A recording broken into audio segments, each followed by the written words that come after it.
오늘 새벽에 FOMC 관련해서 많은 이슈가 나왔고 우리는 이벤트를 확인할 수가 있었는데 앞으로 금리는 AI 반도체 투자할 때 굉장히 중요한 근본 중에 근본이 됩니다. 그래서 앞으로 전략을 어떻게 세워야 될지 좀 여쭤봐야 될 것 같고요. 이걸 자세하게 분석을 하신 메리츠증권 윤여삼 연구위원 통해서 알아보도록 하겠습니다. 위원님 안녕하세요. 네, 안녕하세요. 메리츠증권 채권 담당 윤여삼입니다. 네, 오늘 네, 새벽 일각에서는 이번 달에도 금리를 올릴 수 있다라는 긴장감이 조성됐지만 근본적인 이 인플레이션, 고물가에 대한 우려는 유가 쪽에 연동이 돼 있기 때문에 이쪽에 대한 리스크 아직도 해소가 되지 않고 있죠. 하지만 6월 회의에 이어 이번 회의에도 성명서 내용에 큰 변화는 없었다. 그러니까 포워드 가이던스도 없애고 전체적인 통화 정책에 대한 방향성을 시사하지 않겠다는 워시 의장의 의지도 담겨 있긴 했지만 무려 3명의 인상의 그 소수 의견이 등장했음에도 불구하고 연준 내 이사들의 그 또 인상에 대한 의견은 없었다는 점에서 그래서 워시 의장은 다수의 지지를 받고 이번 결정이 진행되었다. 그리고 또 일부 이제 채권 시장 금리가 이런 연준의 통화 정책 우려나 유가를 반영해서 미리 올라와 있는 상황, 그리고 실질 금리가 상당히 물가를 배제한 금리 수준이죠. 그거 수준도 장기적으로 2% 이상의 2022년 이후 최고치를 지금 기록하고 있기 때문에 이런 시장의 긴축 환경이 다소간의 편안함, 뭐 some comfort라는 표현을 썼는데 그런 쪽에서 연준의 통화 정책이 9월에는 인상하는 거 아니에요라고 했지만 이번 동결은 다음 회의까지도 좀 살펴봐야 될 부분이 많이 남아있다라는 쪽의 의지로 해석이 되지 않았나 보고 있습니다. 네, 위원님 말씀대로 동결은 동결인데 매파적인 동결의 색깔을 가졌구나라는 걸 느낄 수 있었는데 또 분석을 해주셨지만 지금 굉장히 시중금리가 높습니다. 이게 시장에서는 부담이 되는 요소인데 FOMC 여러 가지 Q&A 시간도 있었지만 지나면서 어떤 반응이 가장 포인트였는지 좀 분석 들어볼게요. 오늘 가장 좀 안타깝게 해석되는 부분 중에 하나가 연준이 금리를 올리지 않았기 때문에 미국채 30년 금리는 전일 대비 12bp 가까이 급등을 해서 5.2%, 2007년 이후 최고치인데요. 초장기 금리가 올라오면서 채권 시장 자경단들 영향 때문에 주가 지수마저 하락했다. 워시 의장이 딱 그 동결 결정을 하고 기자회견을 시작하는 중반까지만 하더라도 미국 10년 금리는 하락을 하고 주가 지수도 나스닥 지수가 플러스까지 반등을 하는 모습을 보였다가 이후에 이제 기자회견이 끝난 다음에 일부 이제 인플레이션에 대한 안정 의지가 좀 부족하다라는 쪽에서 장기 금리 10년 금리도 다시 뭐 전일 대비 8bp 가까이 급등하면서 주가 지수도 하락하는 그쪽에 해석이 있었는데요. 근본적으로 그러면 연준이 금리를 올렸으면 주식시장이 안정화됐을 거냐, 인플레 의지 좀 확인 쪽에서. 지금 하이퍼스케일러들의 비용 문제에서도 확인되고 있지만 금리에 대한 민감도가 높아진 상황에서 이 연준의 통화 정책이 오늘 인상을 했느냐 동결을 했느냐 여부보다는 지금 트럼프 대통령이 다시 이란과 갈등을 통해서 유가가 WTI 기준 85불 이상 올라왔다는 점. 그렇기 때문에 그 연준의 FOMC 중간에는 금리 하락과 주가 반등이 나왔지만 이 재료를 소화해내온 기자회견 이후에는 높은 유가에 대한 부담이 9월까지 금리 인상에 대한 시그널링을 주지 않았지만 전체적으로 채권 시장의 긴장감 재료로 장기금리 쪽에 긴장감 재료로 작동하면서 주가 지수에도 악영향을 미쳤다. 그래서 지금 현재는 제일 중요한 건 연준이 또 추가적으로 금리를 올리느냐 아니면 동결 기조를 유지하느냐보다는 조기에 8월 초까지 이 전쟁 리스크가 트럼프 대통령의 타코를 통해서 유가를 다시 앞자리 7자대, 70달러대로 안정화시키느냐 여부가 연준의 통화 정책에 대한 부담도 덜어주고 이런 식의 금융시장 안정에도 도움을 줄 수 있다라고 보고 있습니다. 네, 뭐니 해도 시장 금리가 높을 수밖에 없는 건 유가와 금리 영향이다라는 부분이었고, 이제 FOMC 결과 발표 이후에도 금리가 상당 부분 좀 높은 수준에 와 있다라는 건 사실 주식 시장에서 좀 큰 부담감이 아닐까라는 생각이 듭니다. 이게 또 주목되는 이유는 AI 반도체 투자 전략과 굉장히 긴밀하게 연결이 되어 있거든요. 빚 내서 투자를 얼마만큼 확대하는 것인지 그에 따라서 과연 돈을 벌 수 있는지 여러 가지 계산하기에 좀 바쁜 요즘인데 AI 반도체 리스크가 여전히 오늘 시장에 좀 느껴집니다. 앞으로 투자 전략을 어떻게 세워봐야 될지 금리 단에서의 분석은 어떻게 보면 좋을까요? 연준이 지금 동결을 통해서 시간을 좀 벌어줬다라고 생각하고 있습니다. 만일 뭐 물가 안정에 조금 더 적극성을 대입하겠다고 이번 달에 금리 인상을 했다고 하면 추가적인 또 긴축에 대한 액션 뭐 그런 부담들도 작동했을 거라 보고요. 장기 금리 일부 하락한다 해도 차입 비중이나 오늘도 뭐 메타라든지 마이크로소프트가 자본 지출 계획, 캐펙스에 대한 확대 계획을 발표하면서 금리에 대한 민감도가 많이 높아진 상황인데요.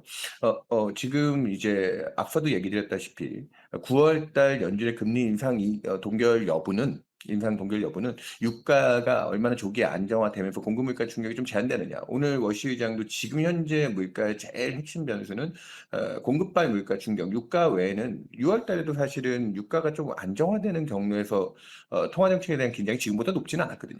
그 부분을 확인하는 게 하이퍼스케일러들의 지금 높아진 비용에 가장 큰 금융 비용들을 좀 관리할 수 있는 측면에서 그리고 9월에도 연준이 금리 인상을 하지 않음에도 불구하고 장기 금리가 좀 안정되는 건 유가가 앞으로 한 주 내에 앞자리를 다시 실자대로 내리는 게 가장 중요하다. 앞서도 얘기 드렸지만 그 변수가 제일 중요하다 보고 있기 때문에 한 번 더 강조드렸습니다. 네, 뭐가 됐건 어찌 됐건 결과는 동결이기 때문에 시간을 어느 정도 벌었다라는 데 포인트를 두면서 전략을 세워보시면 좋을 것 같고요. 이어지는 머니코드에서도 이 과대 낙폭을 어떻게 우리가 해결해야 될지 AI 반도체 투자 전략에 대한 자세한 서사를 준비했으니까 판단해 보시길 바라겠습니다. 장중 변동성이 느껴지는 이유는 사실 이제 SK하이닉스가 장중에 마이너스 8%까지 갔다가 낙폭을 줄이는 거, 그리고 삼성전자도 어쨌든 다시금 좀 힘을 내면서 상승 전환된 거, 그런 힘 때문에 오늘 코스피 대형주 약간은 어제보다는 좀 여유가 있다라는 점 느껴지는데요.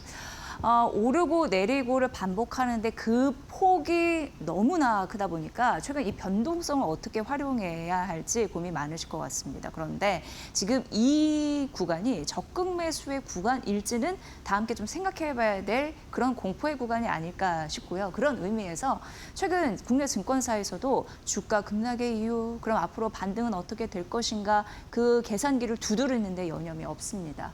SK증권부터 다시 이제 시작을 해보도록 하겠습니다. 최근 주가가 많이 밀린 이유를 분석을 했는데 뭐니 해도 수급에 기인한다라는 얘기 나오고 있습니다. 모든 재료에서 수급은 가장 중요하다라는 건 또 증시 격언 중에 중요한 격언이죠. 코스피가 한 달간 40% 이상 급락을 했거든요. 굉장히 많이 빠진 거고 7월 들어서도 굉장히 큰 폭으로 떨어졌습니다. 그런데 세 가지, 모든 건 이제 수급에 기인한다라고 얘기하면서 세 가지 이유를 얘기를 했거든요. 첫 번째, 사실 그동안 글로벌 IT 비중을 많이 늘려왔던 국가가 있었는데 그 IT 비중을 줄이고 있는 상황이 포착이 돼서 대표적으로 한국, 일본, 대만 되겠습니다.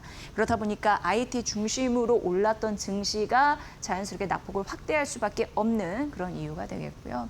반도체 상승세가 가만히 생각해보면 한 6월 중순 후반부터 이제 쭉 밀리기 시작을 했습니다. 그러면서 펀드 환매가 나왔고 외국인 쪽에서 매도가 나왔고 전반적으로 반도체가 잡아주지 않다 보니까 증시가 쭉 미끄러졌을 때 고객 예탁금도 준 흐름들 있었죠. 그러니까 수급 자체가 쪼그라들 수밖에 없는, 왜냐하면 공포 심리가 생길 수밖에 없으니까요. 이런 부분요.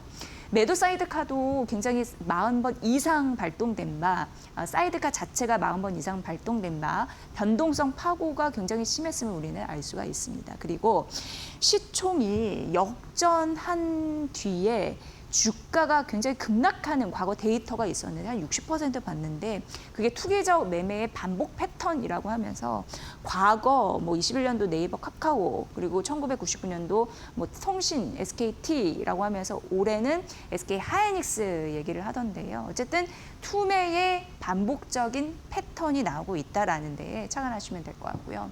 그럼 주가 급락 이유는 이렇게 세 가지로 얘기를 했는데 앞으로 반등이 가능할까에 대한 여력들 다음 페이지에서 보면요. 일단 SK증권에서는 반등할 수 있습니다라고 얘기를 하거든요. 그 이유를 좀 보도록 하겠습니다. 그리고 어떻게 반등하냐에 따라서 투자 전략의 패턴 또한 달라질 수 있으니까 이 부분도 살피시면 될 것 같고요. 지금 많이 떨어졌기 때문에 솔직히 기술적으로 반등의 가능성이 굉장히 높은 구간에 와 있다라는 언급을 했습니다. 다만 상승 추세전이 본개가 되거나 코스피 200의 실적은 받쳐줘야 되거든요. 실적 데이터가 잘 나올 것이다라고 하면서 증시 10,000포인트를 예상하기도 했으니까. 하지만 이런 부분에서 미스가 나게 된다면 상승 추세 복귀는 아마도 제한적일 것이다라는 단서는 또한 달았으니까 이 부분은 보시면 될 것 같고요.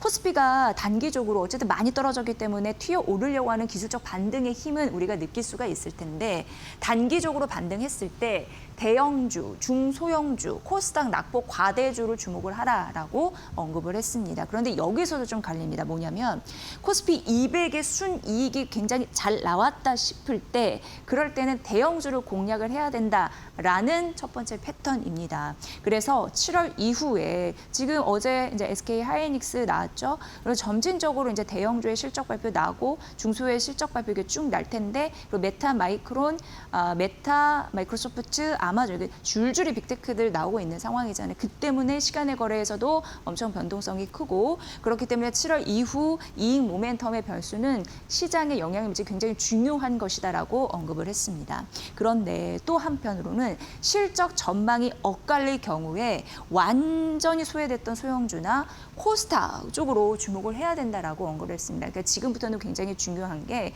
기술적 반등을 위한 저점 매수 구간을 노려도 좋은데 어떤 종목들이 움직이느냐에 대해서는 관망 심리는 일단 필요해 보입니다. 그래서 지켜봤다가 어떤 섹터의 데이터나 아니면은 그런 주가의 방향성을 일단 보고 내가 투자 전략의 방향성을 세우는 게 좋지 않을까라는 거를 사실 반등은 예상이 되는데 SK증권에서 어떤 전략 포인트를 다가갈지 그 부분을 가늠했으니까 참고해 보시면 될 것 같고요.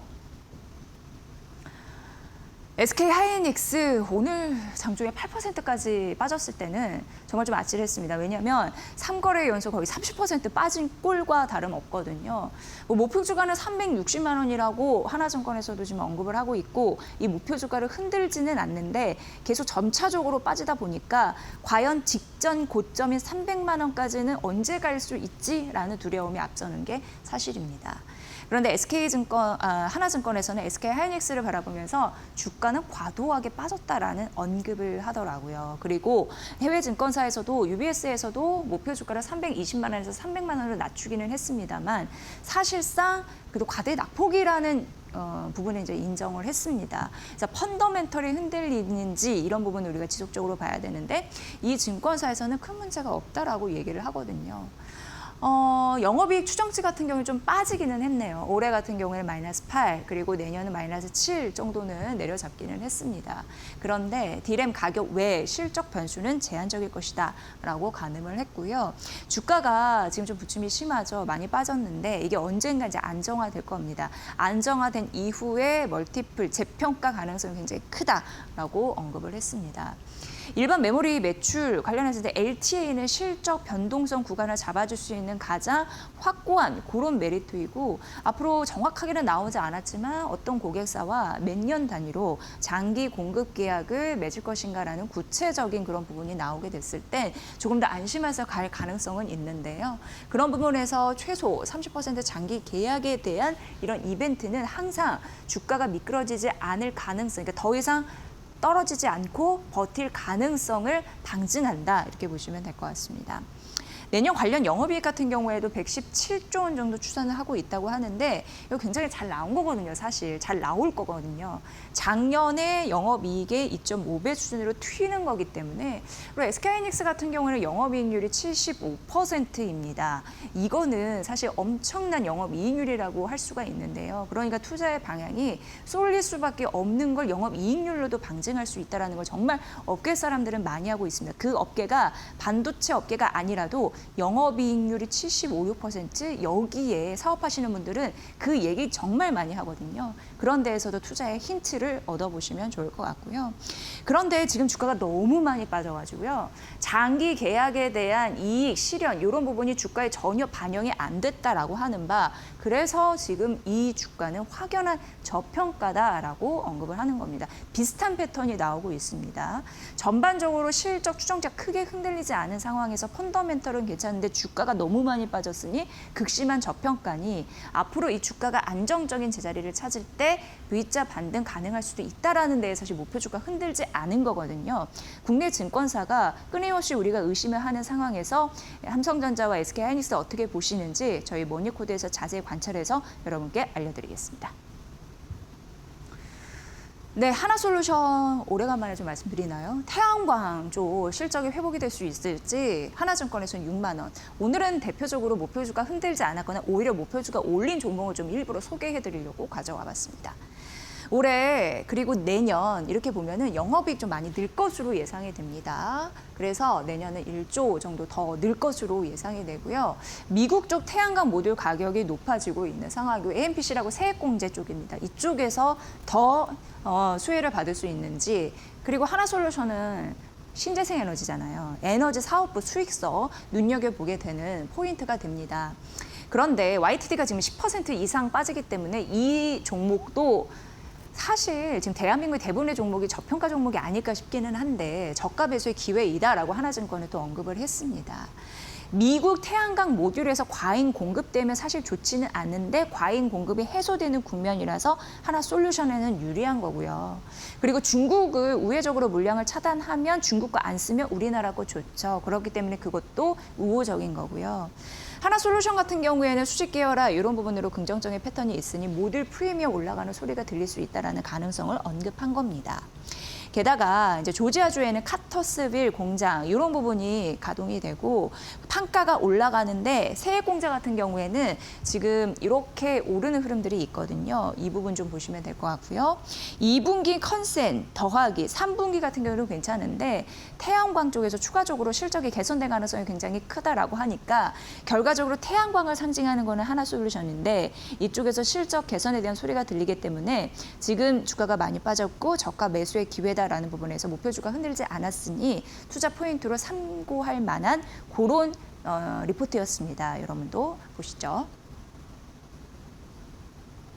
HD 현대중공업, 조선주에서 좀 픽을 해봤는데 역시 실적입니다. 이렇게 흔들릴 때 실적이라도 좋아야지 크게 밀리지 않을 가능성이 있어서요. 그런데 104만 원. 지금 많이 빠졌기 때문에 이제 몇십만 원, 40만 원 선 구간에 가 있나요? 근데 어쨌든 이제 2분기 같은 경우에는 컨센은 상회는 했고 이런 흐름 이제 볼 수가 있는 거고 조선 해양 엔진 영업이익률이 괜찮은 흐름들이 나타나는데 평균적으로 봤을 때 18% 정도 이 정도면 좀 긍정적으로 판단하는 것 같습니다. 그리고 가스선, 수주잔고나 미래산업에 대한 동력 이런 부분이 장착이 되어 있다라고 언급을 하더라고요. 일단 수주 이런 부분이 좀 잘 되고 있는데 벌써 목표치의 96%를 달성했다라고 다올투자증권에서는 얘기를 하면서 LNG, VLCC는 굉장히 큰 베리 라지 선박을 얘기를 합니다. 그 중심으로 수주를 하다 보니까 배 한 척당 비싼 배를 팔게 되니까 저부가 가치가 아니고 고부가 가치 선박이거든요. 이런 쪽에서 실적을 당길 수 있는 요인이 있겠다 이러면 되겠습니다. 백로그가 한 3.5년 정도 된다고 하는데 이게 무슨 얘기냐면 더 이상 수주하지 않고도 이 곡간이 3.5년간 채워 있다라고 보시면 될 것 같고요. 하반기 가스전 중심으로 선별 수주나 이런 게 돼 있기 때문에 수익성은 긍정적이다라는 얘기 나타나고 있습니다. AI 데이터 센터용 발전 엔진 관련해서 이제 대형화되면 더 긍정적인 흐름들이 있고요. 그리고 중요한 이제 테라파워, SMR 협력 이런 부분 신성장 동력으로 자꾸 언급되고 있는 부분인데요. 어쨌든 SMR이나 해상 풍력이나 맞춤형 솔루션 이런 부분으로 더 가능성이 있는 그런 종목이라고 하니까 보시고요. 분기에 1조를 찍었잖아요. 근데 이런 1조 단위의 영업이익 지속적으로 나올 가능성이 있다라는 데에 투자 포인트를 착안했습니다. 다올투자증권이 HD 현대중공업을 바라본 이유 잘 살펴보시기 바랍니다. LG생활건강 오늘 급등하는 흐름들이 장중에 연출이 됐습니다. 역시나 봤더니 DB증권에서 목표주가를 상향하는 흐름들이 있었습니다. LG생활건강은 어쨌든 그동안의 힘듦을 이기고 이제 북미 실적이 굉장히 좋아져서 목표주가 상향 소식을 알리는 그런 흐름이었는데요. 2분기 기대치 상회했고 프리미엄 브랜드 근데 이제 북미 매출 중에서 워낙 잘했기 때문에 거의 47%, 거의 절반 수준 가까이 성장하는 흐름들이 있었습니다. 그러면서 북미 매출이 사상 최대를 기록하다 보니까 완연한 이 턴어라운드에 진입했다라는 얘기가 자연스럽게 나오게 되는 거고요. 하반기 같은 경우에도 세포라나 코스트코 신규 입점 이런 모멘텀이 있는 상황이고, 그래서 분기 기준으로 흑자 지속이 가능할 가능성에 대해서 언급이 됐습니다. 이런 부분 보시고요. 어쨌든 해외 매출 비중 보면은 쭉 나열을 해봤는데 결국은 북미가 가장 많은데, 북미 쪽에서 잘해주다 보니까 매출 비중이 많은 북미가 실적이 아주 잘 나오다 보니까 역시 LG생활건강 목표 주가 올라갈 수밖에 없는 이유가 이쪽에서 이제 포착이 되고 있는 것 같습니다. 이게 화장품 주잖아요. 그런데 이제 긍정적인 패턴을 과연 일어나갈 수 있을지 여러분도 실적 데이터 비교해서 잘 파악해 보시면 될 것 같습니다. 자, 그리고 이제 이 휴내시온인에 대한 기업 분석을 좀 도움드리려고 하는데, 바로 박창윤 GL 리서치 대표 연결을 해서 알아보도록 하겠습니다. 대표님 안녕하세요. 네, 안녕하세요. GL 리서치 대표 박창윤입니다. 네, 휴내시온은 약간 좀 낯선 그런 종목이기도 한데 어쨌든 이 종목을 바라보는 이유는 뒤에 좀 밝혀드리겠습니다. 어떤 기업인지 살펴주세요. 네, 휴내시온 하면 우리가 익히 알고 있는 국내 1위의 망연계 보안 솔루션을 통합적으로 구축을 하고 있는 보안 소프트웨어 기업이죠. 특히나 이제 공공 조달 망연계 부분에서 2015년부터 2025년까지 11년 연속 1위를 차지하고 있는 기업입니다. 특히 이제 보안 쪽에서 우리가 망연계 통합 솔루션을 구축하고 있는 게 강점인데요. 이런 캐시카우를 바탕으로 최근에 에이전틱 AI 쪽으로서 이제 말 그대로 재평가받을 수 있는 그 영역을 구축을 하고 있고요. 특히나 이제 베트남 시장에 본격적으로 진출할 수 있는 부분이 강점이라고 볼 수가 있을 것 같습니다.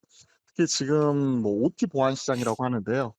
우리가 얘기하고 있는 오퍼레이션 테크놀로지, 실제 우리가 실무단에서 사용을 하고 있는 에너지나 교통, 건설 등 이런 주요 인프라 쪽에 지금 주로 활용을 하고 있는 이런 그 통합 보안 솔루션을 가지고 있고요. 이를 바탕으로 이제 AI를 접목한 이런 통합 보안 시장, 이 부분에 진출을 하고 있는 기업이라고 보시면 될 것 같습니다. 그 포인트를 봤거든요. AI 관련해서 보안 자동화 플랫폼, AI 시대에 또 보안이 굉장히 중요한데 그런 플랫폼을 구축하는 그런 경쟁력이 있구나라는 걸 확인할 수가 있었는데, 전반적으로 우위에서 투자할 수 있는 매력이 있는지 좀 봐주시고요. 목표 주가 전략도 전해주세요. 일반적으로 보안 기업 하면 국내 내수 시장만 우리가 생각할 수가 있는데요. 이 기업은 정말 드물게 베트남 쪽으로 지금 진출을 통한 동아시아 시장 쪽으로 진출하는 해외 쪽 관련된 이제 매출을 뽑아낼 수 있는 기업으로 우리가 생각을 하시면 좋을 것 같습니다. 특히나 이제 AI 기반의 소어 플랫폼인 시큐어 오케스트라, 이번에 베트남 사업 진출을 본격화했는데요.